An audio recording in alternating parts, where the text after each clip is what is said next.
First, breaking news tonight, Iran is claiming to uncover an Israeli operation to target the Fordow nuclear facility.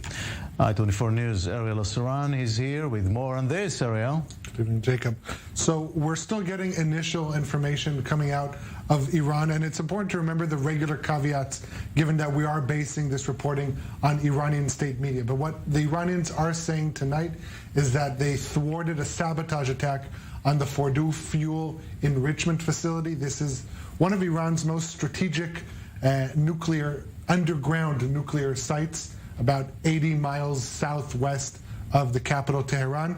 It's also a key uranium enrichment facility, and what they're saying in their reporting is that the Israeli Mossad recruited a neighbor of a worker at that facility to try and gain access to this facility that has the advanced centrifuges, the IR-6, which are prohibited under the 2015 nuclear deal, the same nuclear deal that Iran is trying to re-sign or renew with world powers in Vienna. And of course, this comes in the past few days have been a lot of turmoil in the region, but this definitely appears to be the next step, and Iranians are trying to portray this as another victory on the Israeli intelligence. Right. Now, as this comes out of Tehran, Israeli websites, government websites are experiencing what looks like an attack. So just half an hour before Iranian state media broke this news, roughly between 6:15 and 7:30, Israeli government websites, the ministries, witnessed the largest ever cyber attack on government websites. All the sites were down for that period of time of an hour and a half. The sites appear to be back and running.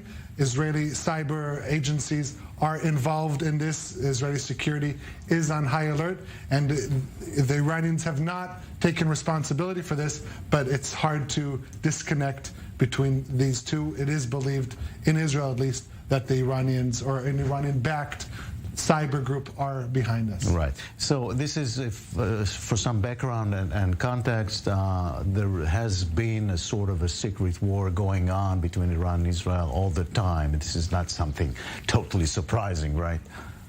It's not surprising, but there was some form of lull in this secret war as talks in Vienna were going on.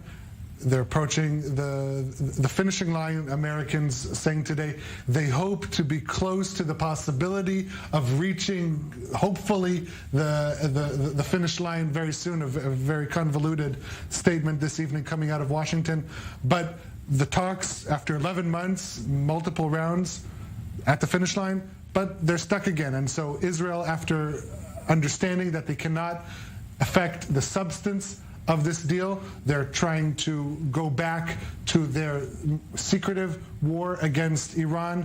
If this is true, this reporting on this sabotage plot on the Fordow site, it comes following a long string of such attacks last year and the years before, bombing in very sensitive site in Natanz, for instance. There were a couple of incidents there, and so this could appear to be a renewal of